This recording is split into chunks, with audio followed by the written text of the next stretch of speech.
فدائی اور شیدائی نظر آ رہے ہیں، تو یہ لمحہ ہی تھا خوش ہونے کا، یہ لمحہ ہی تھا پرمسرت ہونے کا، یہ لمحہ ہی تھا شاداں فرحہ ہونے کا۔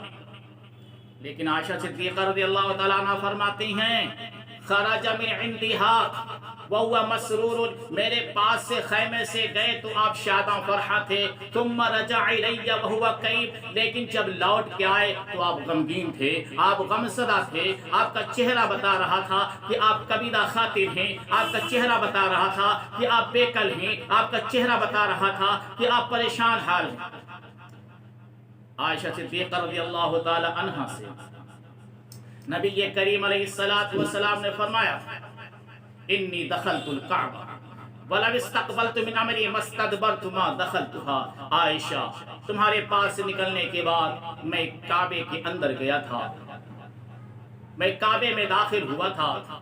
وَلَوِ اسْتَقْبَلْتُ مِنْ أَمْرِي مَا اسْتَدْبَرْتُ، اگر یہ بات مجھے پہلے سوچ جاتی، اگر یہ بات مجھے پہلے سمجھ میں آ جاتی تو میں کعبے میں داخل نہ ہوتا، ما دخلتها، میں کعبے میں داخل نہ ہوتا، انی اخاف ان اکون قد شققت علی امتی، مجھے تو ڈر ہے کہ میں نے اپنی امت کو مشقت میں مبتلا کر دیا۔ علماء لکھتے ہیں اس حدیث کا مطلب یہ ہے کہ نبی کریم علیہ السلام جب خیمے سے نکلے ہیں سیدھے کعبے کے اندر گئے ہیں، کعبے میں جا کے 2 رکعت نماز پڑھی ہے، 2 رکعت نماز حجۃ الوداع کے موقع پر پڑھی ہے، یعنی حج کے موقع پر پڑھی ہے۔ نماز پڑھنے کے بعد میں جب نبی کریم علیہ السلام کو احساس ہوا، احساس یہ ہوا جو احساس اتنا دردناک تھا، اتنا خطرناک تھا، جو آپ کو گھلائے دے رہا تھا، جس نے آپ کی ہنسی چھین لی تھی، جس نے آپ کی مسکراہٹ چھین لی تھی، جس نے آپ کی شادانی اور فرحانی چھین لی تھی، آپ کے چہرے پہ جو مسکراہٹ تھی وہ چھین لی تھی، کیا احساس تھا؟ احساس یہ تھا کہ اللہ کی جانب سے آپ کو بتلا دیا گیا تھا، آپ کو یہ خبر ہو گئی تھی کہ محمد صلی اللہ علیہ وسلم آپ کے چاہنے والے، آپ کے فدائی، آپ کے شیدائی، آپ کے جانثار، ایک گھڑی وہ آئے گی، ایک لمحہ وہ آئے گا کہ آپ کے جانثار بے شمار آئیں گے اور اتنی تعداد میں آئیں گے، اتنی بڑی تعداد میں آئیں گے کہ اگر ان کے لیے کعبہ چوپٹ کھول دیا جائے گا، سب کے سب دروازے کھول دیے جائیں، چاروں طرف دروازے بنا کر کھول دیے جائیں اور پھر سب کو اجازت دے دی جائے کہ ہر آدمی حج کے موقع پر کعبے کے اندر 2 رکعت نماز پڑھے، تو یہ آپ نے جو حجۃ الوداع کے موقع پر، حج کے موقع پر 2 رکعت نماز پڑھی ہے، اس نماز کا حج کے موقع پر پڑھنا، کعبے کے اندر پڑھنا سنت ہو گیا ہے۔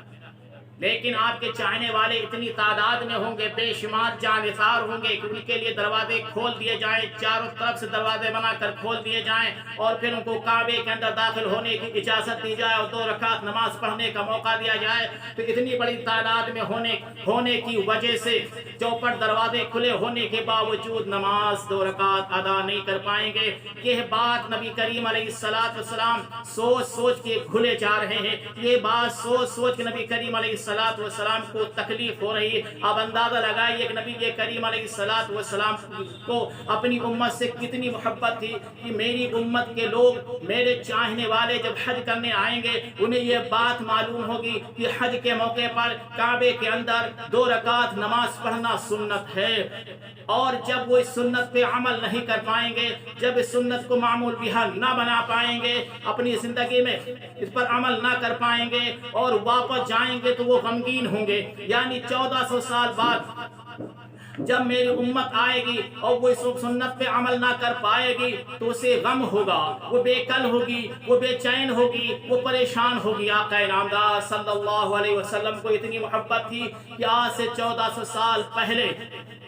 ہماری بے چینی پر بے چین تھے، ہماری بے کلی پہ بے کل تھے، ہماری بے قراری پہ بے قرار تھے، ہماری غمزدگی پر غمزدہ تھے، ہماری غمگینی پہ غمگین تھے۔ لیکن آج وہ وقت آ چکا ہے، آج وہ گھڑی آ چکی ہے کہ سنت تو چھوڑیے، فرائض کی کوئی گنتی نہیں، فرائض کی کوئی حیثیت نہیں ہے، فرائض کا کوئی وزن باقی ہماری نگاہوں میں نہیں رہا ہے۔ نبی کریم علیہ السلام کی سنتوں کو تو چھوڑیے، فرائض پہ عمل کرنے والے کتنے نظر آتے ہیں۔ نبی کریم علیہ السلام کی داڑھی مبارک کے بارے میں یہ کہہ کے چھوڑ دیا جاتا ہے، داڑھی رکھنا سنت ہی تو ہے، جبکہ نبی کریم علیہ السلام کا محبوب طریقہ ہے۔ سنت کا مطلب نبی کریم علیہ السلام کا پسندیدہ طریقہ، اور اسے یہ کہہ کے چھوڑ دیا جائے کہ سنت ہی تو ہے، یعنی نبی کریم علیہ السلام کی محبت ہمیں تسلیم نہیں، نبی کریم علیہ السلام کا محبوب طریقہ ہمیں محبوب نہیں، نبی کریم علیہ السلام کا پسندیدہ طریقہ ہماری نگاہ میں پسندیدہ نہیں، نبی کریم علیہ السلام کی نگاہ میں جو پسندیدہ طریقہ، جو پیارا طریقہ، جو محبوب طریقہ، جو دل عزیز طریقہ ہے، وہ ہماری نگاہ میں دل عزیز نہیں، ہماری نگاہ میں محبوب نہیں، ہماری نگاہ میں پیارا نہیں۔ ایک جوان کو دیکھا، جامع مسجد میں دیکھا، آگے چل رہا، میں نے اس سے پوچھا کہ آپ کے داڑھی تو تھی نہیں، آپ نے داڑھی کیسے رکھ لی؟ کیا آپ تبلیغی جماعت سے تعلق رکھتے ہیں؟ کیا آپ تبلیغی جماعت میں سے تعلق رکھتے ہیں؟ یا چلہ لگایا ہے جس کی برکت سے آپ نے داڑھی رکھ لی ہے؟ تو وہ شخص کہنے لگا کہ داڑھی رکھنے میں بھی ایک راز ہے۔ تو میں چوکنا ہوا، میں اس کی طرف بھرپور متوجہ ہوا کہ داڑھی رکھنے میں کیا راز ہے۔ تو اس نے کہا کہ میرے ایک دوست نے خواب دیکھا کہ نبی کریم علیہ السلام کی مجلس سجی ہوئی ہے، صحابہ موجود ہیں، پیارے موجود ہیں، لوگ آ رہے ہیں، جا رہے ہیں، نبی کریم علیہ السلام سے مصافحہ کرنے کی لوگ کوششیں کر رہے ہیں، لیکن نبی کریم علیہ السلام صرف ان لوگوں سے مصافحہ فرما رہے ہیں جن لوگوں کے داڑھی ہے، اور جن لوگوں کے داڑھی نہیں ہے وہ لوگ نبی کریم علیہ السلام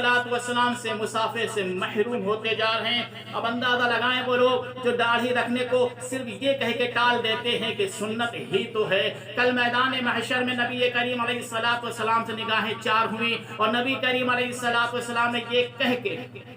پیچھا چھڑا لیا، نبی کریم علیہ السلام نے یہ کہے کہ نگاہ محبت پھیر لی کہ جب تمہاری نگاہ میں میرا طریقہ کوئی حیثیت نہیں رکھتا تھا، جب میرا پیارا طریقہ تمہاری نگاہ میں پیارا نہیں تھا، میرا محبوب طریقہ تمہاری نگاہ میں محبوب نہیں تھا، میرا پسندیدہ طریقہ تمہاری نگاہ میں پسندیدہ نہیں تھا، میری نگاہوں سے ہٹ جاؤ، میری نظر کے سامنے سے ہٹ جاؤ، تو کل میدان محشر میں کون ہوگا پرسان حال؟ جس کا پرسان حال محمد عربی صلی اللہ علیہ وسلم نہیں، اس کا کوئی بھی پرسان حال نہیں۔ اللہ کی ناراضگی مول لیتے ہیں، رسول کریم علیہ السلام سفارش کریں گے، شفاعت کریں گے، اگر توبہ کیے بغیر ہم دنیا سے رخصت ہو جاتے ہیں تو ایک موقع ایسا آ سکتا ہے کہ نبی کریم علیہ السلام ہماری شفاعت کریں، ہماری سفارش کریں، لیکن کہیں اگر آقا نامدار صلی اللہ علیہ وسلم ہم سے ناراض ہو گئے، نبی کریم علیہ السلام ہم سے ناراض ہو گئے، نگاہ محبت پھیر لی، نگاہ توجہ، نگاہ التفات نہ کی، تو کون ہماری سفارش کرے گا، کون ہماری شفاعت کرے گا؟ جس سے اللہ کا محبوب ناراض ہوگا اس سے اللہ یقیناً ناراض ہوگا، اور جس سے اللہ کا محبوب ناراض ہوگا اس سے اللہ تو ناراض ہو گئی، میدان محشر میں ہر شخص سے ناراض ہوگا، اس کی سفارش تو دور کی بات ہے، سفارش کے بارے میں، شفاعت کے بارے میں کوئی سوچ بھی نہیں سکتا، کوئی تصور بھی نہیں کر سکتا۔ اللہ تبارک و تعالیٰ سے دعا کریں کہ اللہ تبارک و تعالیٰ ہمیں اور آپ کو سنت نبوی کے مطابق زندگی گزارنے کی توفیق عنایت فرمائے۔ اسی طرح کی نالجبل ویڈیو دیکھنے کے لیے ہمارے چینل کو سبسکرائب کریں اور بیل آئیکن آل پر دبائیں، جس سے ہماری ہر آنے والی ویڈیو آپ تک سب سے پہلے پہنچے۔ فیس بک، انسٹاگرام پر بھی فالو کریں، لنک ڈسکرپشن میں ہے۔